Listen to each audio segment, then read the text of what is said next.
Well, good evening. Wow. Good evening. I am Anthony Madry. I say it that way and I use that kind of cadence because I am Anthony Madry. I don't know how to be anyone else. I can't be my brother. I can't be my sister. I can only be Anthony Madry. When you all look at my bio up here, you all see things highlighted like lifelong educator, strategist, all these different terms to describe me. But I'm much more than that. I'm a son. I'm a father. I'm a student. I'm a lot more than that. But then we look at the schools that I've attended. And all that does for you is tell you a little bit about me. It gives you a little picture of who I am. But then I want you to think about yourselves. When you look at yourself, what would your bio say? Think through your bio and realize, what would it say? Now, I ask you to do that because I'm painting a picture for you. I paint that picture because this is me.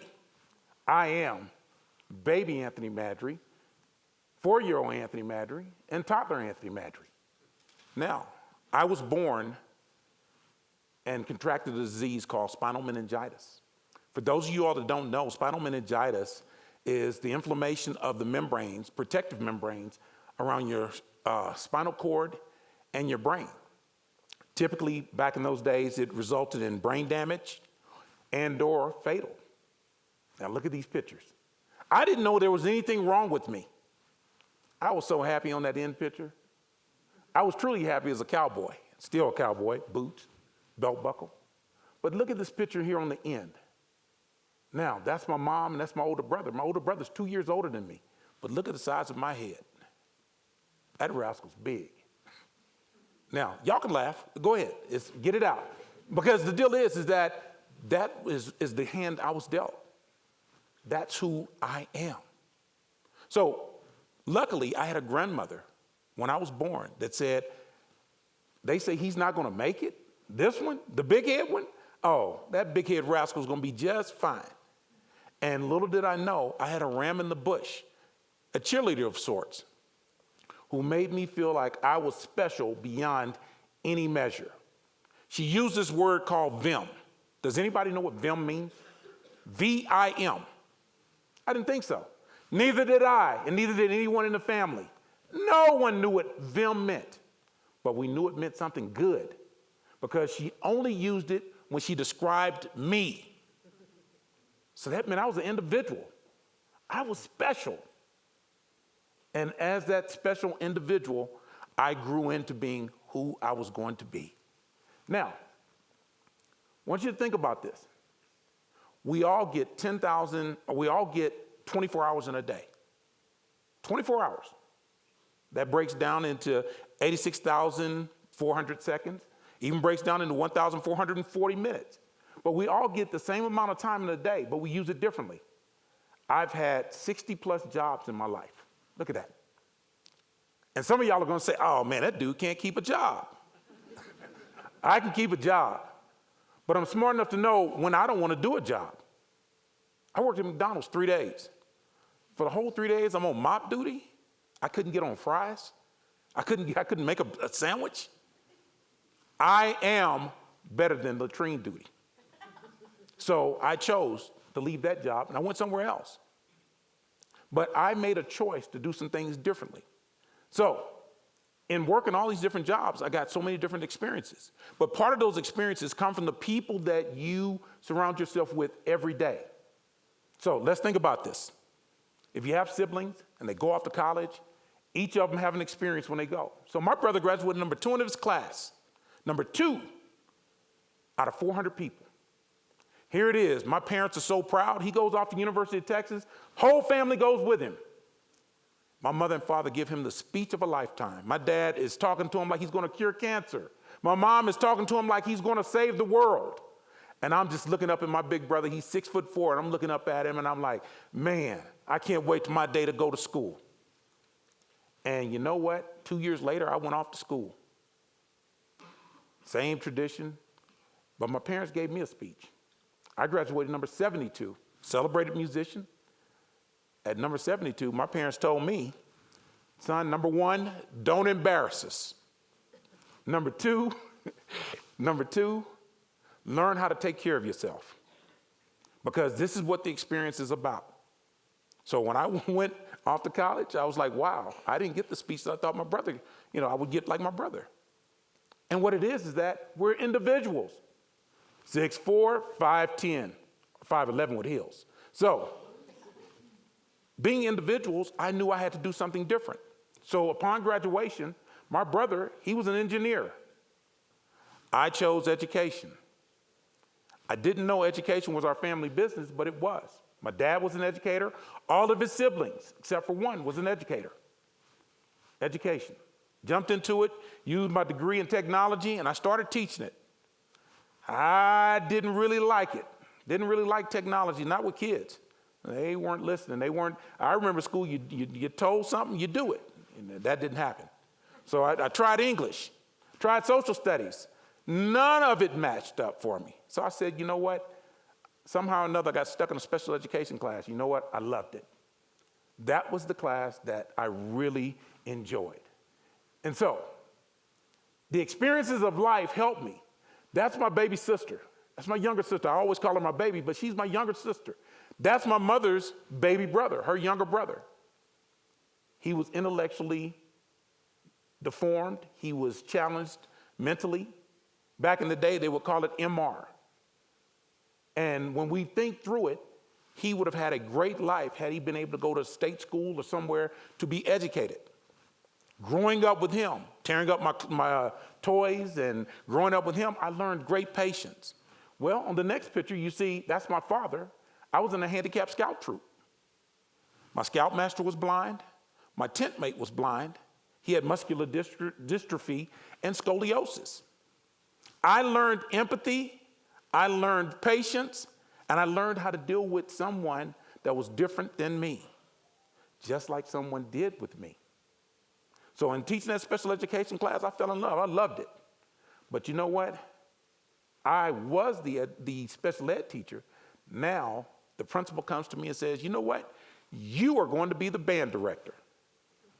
I know I'm a great musician, Mr. Tigner, but I don't want to be the band director. Well, you are the band director.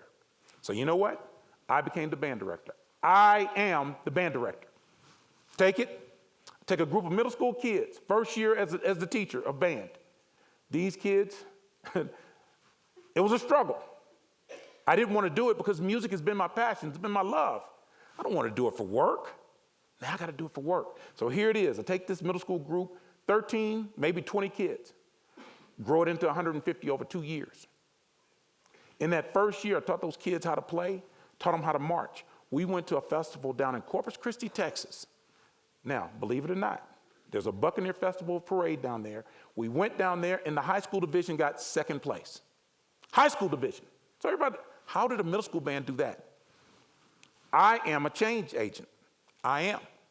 So, year 2, we go down there again. What happens? They encourage us to get in the middle school division. We got first place in middle school and won all the individual awards and was banned from coming back to the middle school division. I am the change agent. So when I think through it, I think through what I do now. I'm an educator. This is my first book, The Educational 9/11, Tactics and Tools to Turn Around a School.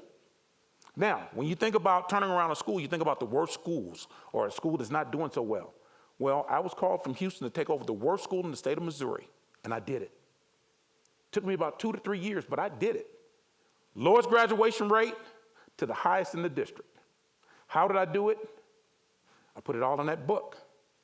People called from all over the region. Hey, how did you do this? How did you do that? How did you do the other? I made sure I documented it. And I made sure that that I was in a position to show people how to do it, because kids deserve better. So as I took on that challenge, I knew I was the change agent needed. We went from having a 62% mobility rate and only 300 kids involved in school to having that same rate, but now 600 kids enrolled in school because kids wanted to go to that school. It's no longer toxic. We changed it. And I documented it so people like you can figure out how to change your organization. I did the same thing here. I'm writing another book right now, and this is the book of Madry. My brother and I are writing it.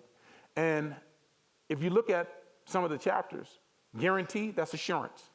When you look at the bottom chapter, hate, abhor, many of us don't even know what's happening on our jobs because we've never experienced it. But think about it. I had those 60 plus jobs. I've experienced it all. It's not much that you can tell me about a job that I haven't seen or done.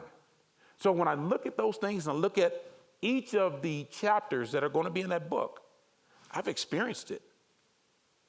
I've lived it. So my job now, as a somewhat retired educator, is to teach other people how to get through each little situation and to make it through the course of the day. Now, I am the principal. When I walk in the scenes in the neighborhood, in the community I served was the 5th most dangerous when I moved there. In taking over that school went from being at the bottom to the top, but that community went from being the most dangerous to a community that's now being gentrified. So when you look at it, be that change agent, be the best version of you. Had I gone into Missouri, Kansas City, Missouri, and been a regular old guy, none of this would have happened. Cowboy boots, belt buckle, cowboy hat. I'm the guy from Texas, and I made an impact. And what I want to encourage you to do is to do the same.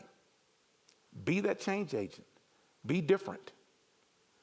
It's up to you. Each of you all have on a watch tonight. Most of you all have on watches. Most of y'all have on timepieces like an Apple Watch or one of these things that keeps your steps. Don't cheat yourself. Make that equation and go to that point of success. 2 + 2 = 4. Preparedness and opportunity equals what? Success. As the principal, I made the what? Most money. I made more money than everybody in the building. But as the principal, I had the most responsibility. And what I'm telling you is make some realistic goals. Make an equation that's going to work for you. Don't worry about what your buddy is doing. I'm a little chubby. I work on my weight on my own. People want to work out with me? No, no, no. I'll work out on my own. My mother asks me regularly, how much you weigh? Don't worry about it. I'm chasing the day in the gym. What I'm telling you all is be the best version of you. And then when you have that affirmation, be intentional about it. I am. When you say, I'm going to get in 1,000 steps, don't hang your arm out the window of the car saying, I'm getting my 1,000 steps in today. This is how I get it. Because you're only cheating you. So I'm going to leave you with 2 things. Make that affirmation of I am. Make it personal for yourself. Make it where that you're going to be that winner. And then the second thing I'm going to leave with you is be the best version of you. You're a champion on your own, and be that champion. I want to thank you for being the best part of my evening, and I want to thank you for coming out and hearing all of us talk tonight. Thank you.